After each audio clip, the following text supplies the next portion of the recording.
Hello, അസ്സലാമു അലൈക്കും. Welcome back to stories of Bathi. കഴിഞ്ഞ ദിവസത്തെ ആറ്റുകാൽ പൊങ്കാലയുമായി ബന്ധപ്പെട്ടുള്ളൊരു വീഡിയോ ആണ് ഇത്. പൊങ്കാലയ്ക്ക് 2-3 ദിവസം മുന്നേ എടുത്ത കുറച്ച് വിഷ്വൽസ് കൂടി ഉൾപ്പെടുത്തിയിട്ടുണ്ട്. വീടിനടുത്തുള്ളൊരു ക്ഷേത്രത്തിലും ഉത്സവവും പൊങ്കാലയും ഒക്കെ ഉണ്ടായിരുന്നു. അതിൻ്റെ സമാപന ദിവസം അയൽവക്കത്തുള്ളൊരു വീട്ടിൽ ഒരുക്കി വച്ചിരിക്കുന്നതാണ്.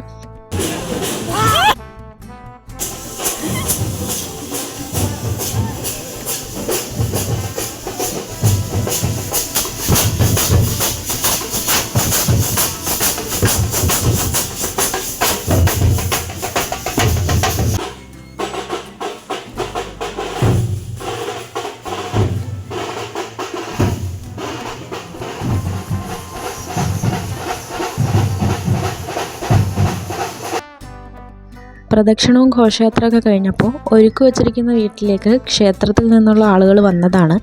കറക്റ്റ് ഇതിന് പറയുന്ന പേരെന്താണെന്ന് എനിക്കറിയില്ല.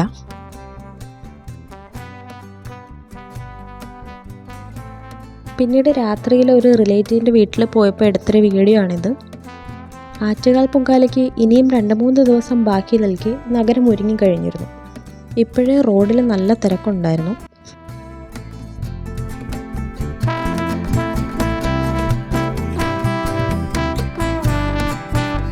ഞങ്ങളുടെ വീടിന് മുന്നിൽ തന്നെ പലരും പൊങ്കാല ഇടാറുണ്ട്. പൊങ്കാല തലേന്ന് വൈകിട്ടായപ്പോൾ തന്നെ വീടിന് മുന്നിലൊക്കെ ഇഷ്ടികകളൊക്കെ നിരന്നിരുന്നു. കഴിഞ്ഞ പൊങ്കാല സമയത്ത് ഞാൻ പ്രഗ്നൻ്റ് ആയിരുന്നു. അപ്പോൾ അന്ന് വന്ന ചേച്ചിമാരെല്ലാം നല്ലൊരു കുഞ്ഞിനെ കിട്ടാൻ വേണ്ടി എന്നെ ബ്ലെസ് ചെയ്തിരുന്നു. അൽഹംദുലില്ലാ, ആരോഗ്യമുള്ളൊരു കുഞ്ഞിനെ തന്നെയാണ് കിട്ടിയത്. നോമ്പ് തുറക്കുള്ള സമയം എടുക്കുന്നതുകൊണ്ട് ഞാൻ വീട്ടിലേക്ക് പോയി. പിന്നീട് രാത്രിയിൽ നോക്കിയപ്പോൾ കുറച്ചുകൂടി അടുപ്പ് കല്ലുകൾ അവിടെ ഉണ്ടായിരുന്നു.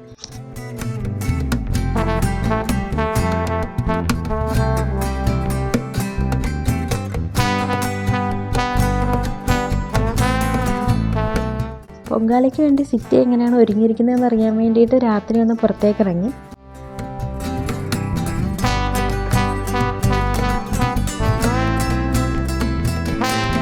ഇവിടെ എന്ത് പ്രോഗ്രാം വന്നാലും ആദ്യം വരുന്നത് അലങ്കാര ലൈറ്റുകളാണ്. ഇത്തവണയും അതിന് മുടക്കമൊന്നും വന്നിട്ടില്ല. റോഡിൽ നല്ല തിരക്കുണ്ടായിരുന്നു, വാഹനങ്ങളായാലും ആൾക്കാരായാലും.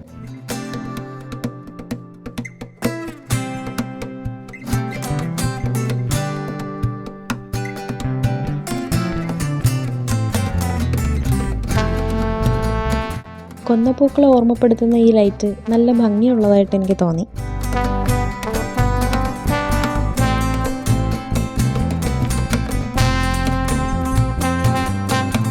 കേരളത്തിന് പുറത്തു നിന്നുള്ള മലയാളി വിശ്വാസികൾ പൊങ്കാലയിടാൻ എത്താറുണ്ട്.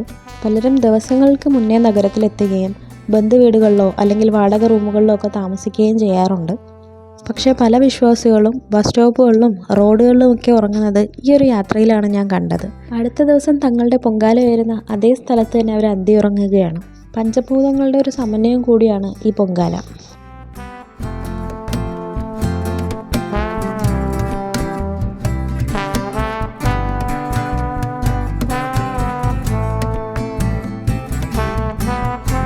ചില പെട്രോൾ പമ്പുകളൊക്കെ സർവീസ് നിർത്തി വച്ചിരിക്കുന്നത് കണ്ടു.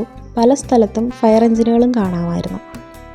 ഇങ്ങനെയൊക്കെ ആണെങ്കിലും പൊങ്കാല കഴിഞ്ഞ ഉടൻ തന്നെ ശുചീകരണ പ്രവർത്തനങ്ങളും ആരംഭിക്കും.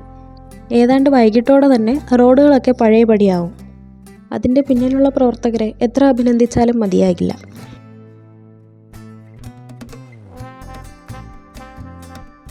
അടുത്ത ദിവസം രാവിലെ തന്നെ പൊങ്കാല ഇടാൻ ഭക്തരൊക്കെ എത്തിയിരുന്നു.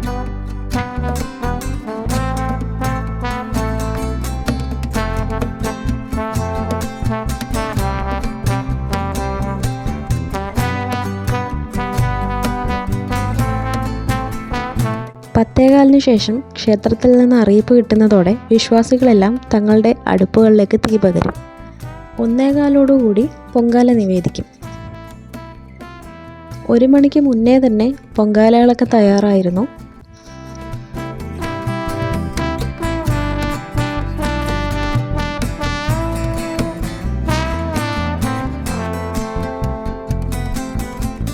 നൈവേദ്യത്തിന് കാത്തിരിക്കുന്ന പൊങ്കാല കലങ്ങളാണിതെല്ലാം.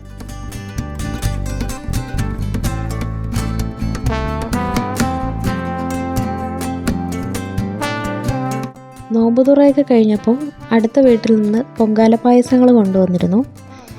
പാൽപ്പായസവും പാച്ചോറ് പോലത്തെ ഒരു ഐറ്റവും പിന്നെ തെരളിയപ്പവുമാണ് ഉണ്ടായിരുന്നത്.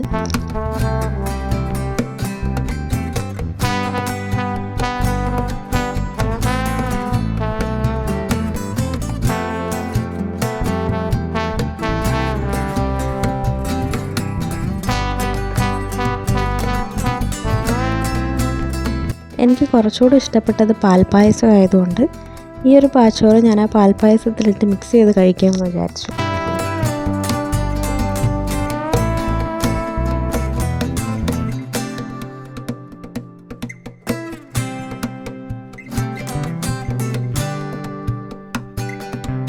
തങ്ങളുടെ ആഗ്രഹ സാഫല്യത്തിന് വേണ്ടിയിട്ടാണ് പല ഭക്തരും പൊങ്കാല അർപ്പിക്കുന്നത്.